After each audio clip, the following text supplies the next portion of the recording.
This show is brought to you by Levities.co, the provocative apparel company. Raw, edgy, and humorless. You don't have to agree with them. You have that right.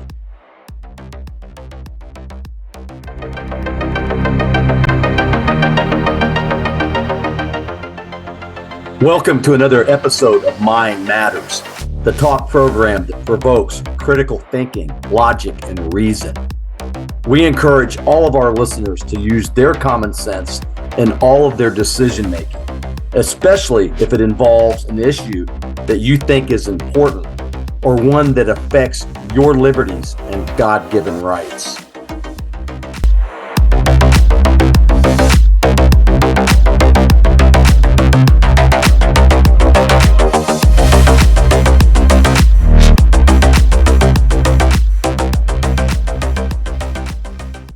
How you doing, buddy? Hi, John.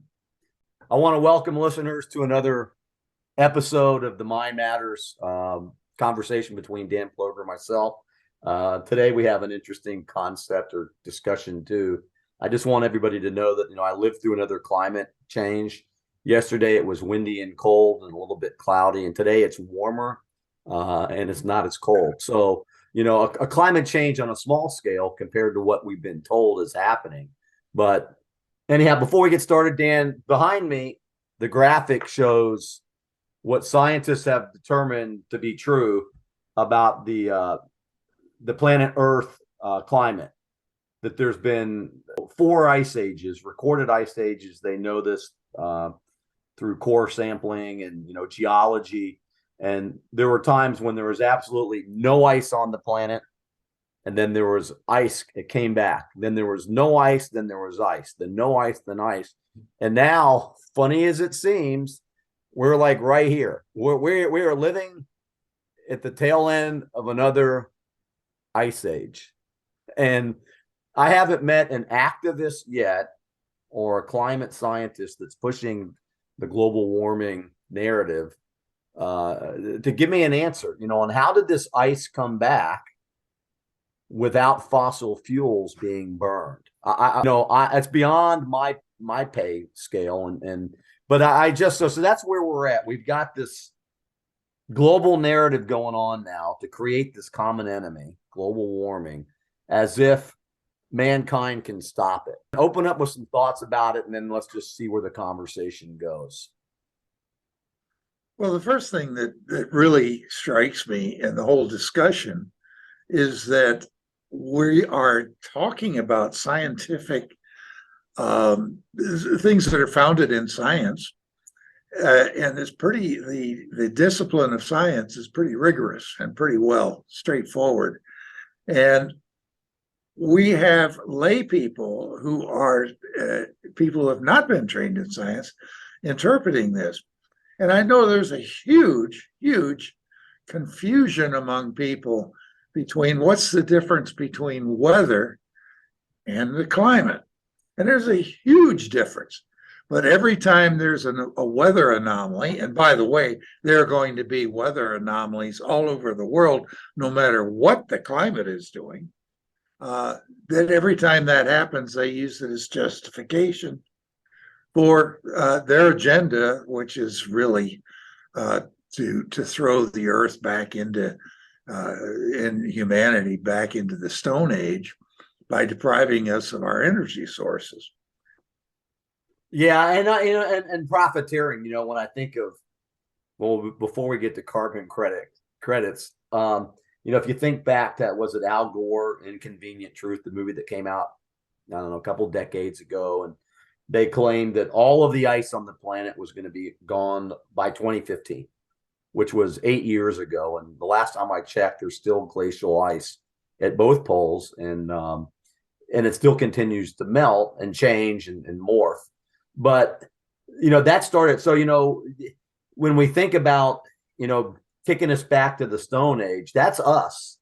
But for the people at the top who are spouting this and who plan to profiteer off of the technologies, they're not going back to the Stone Age. It's kind of like they're going to get theirs and we're not.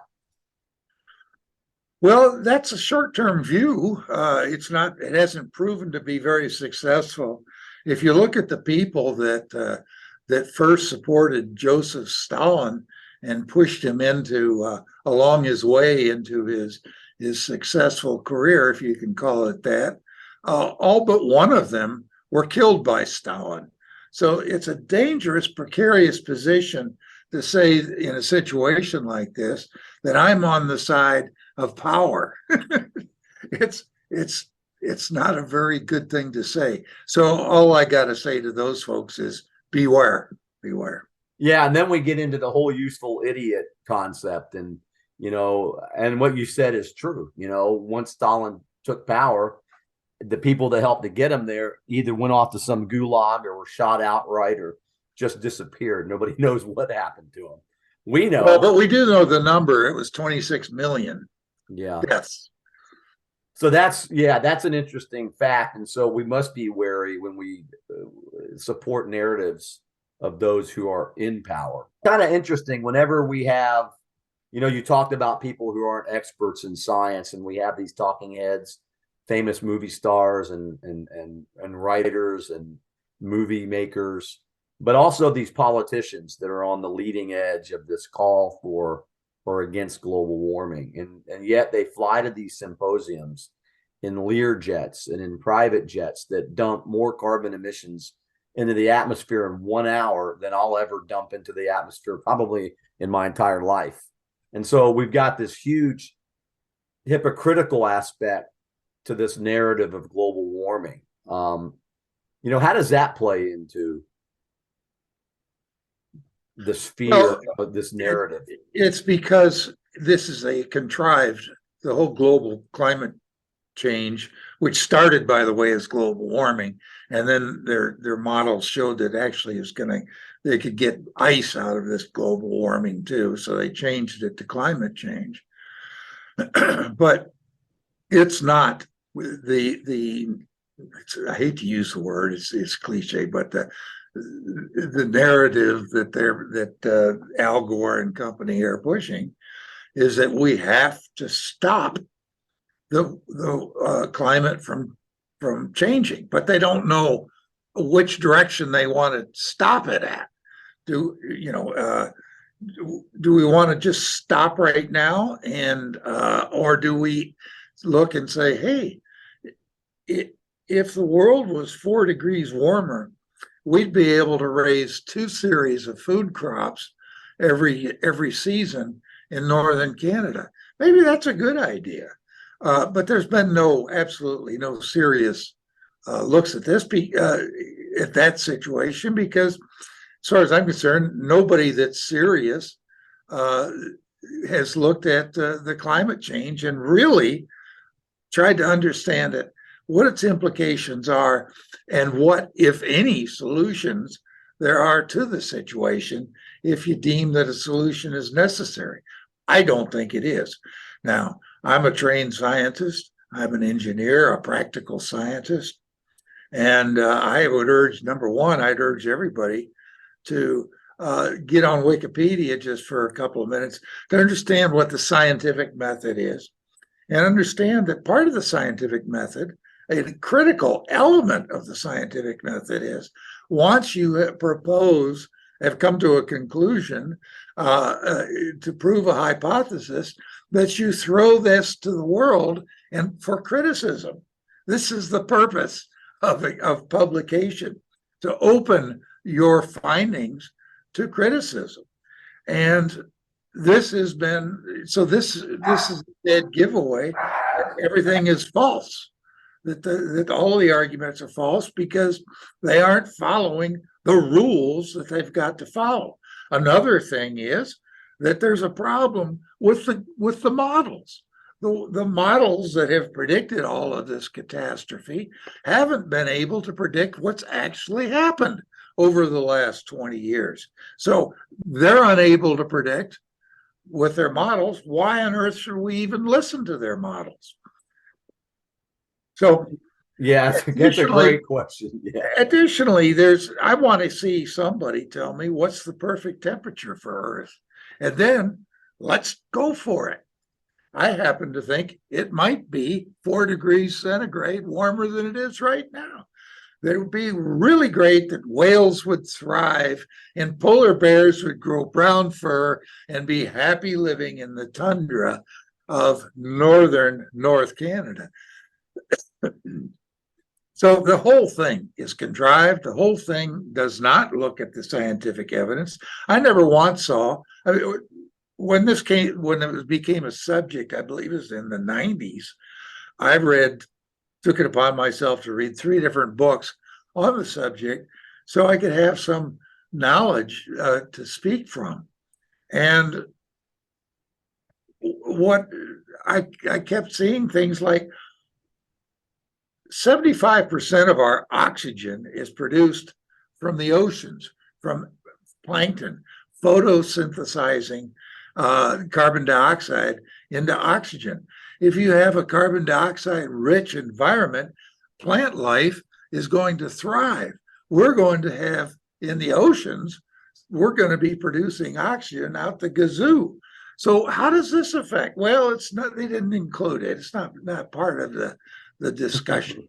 So the whole thing is contrived, John. I hate to say it. It doesn't stand up to scientific scrutiny.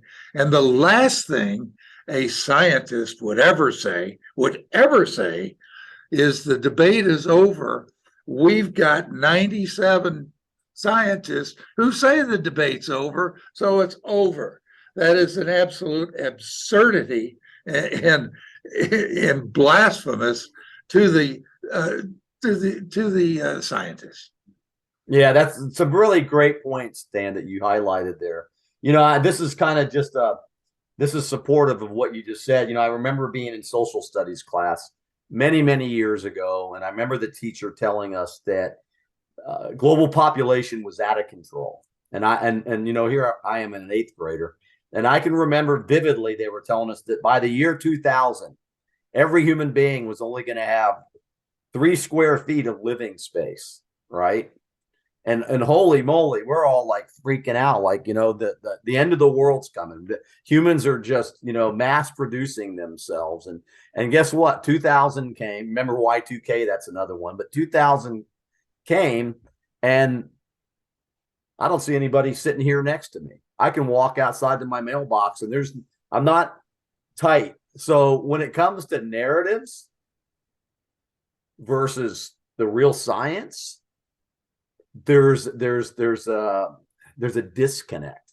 And so when I think about that also does the same thing with the global warming thing, or narrative too, but also Greta Thunberg, the young person from Scandinavia who's been like the climate change spokesperson for the entire world. Like what Greta says is, and shame on you and me, Dan, and others like us, the older generations, for making her life so miserable.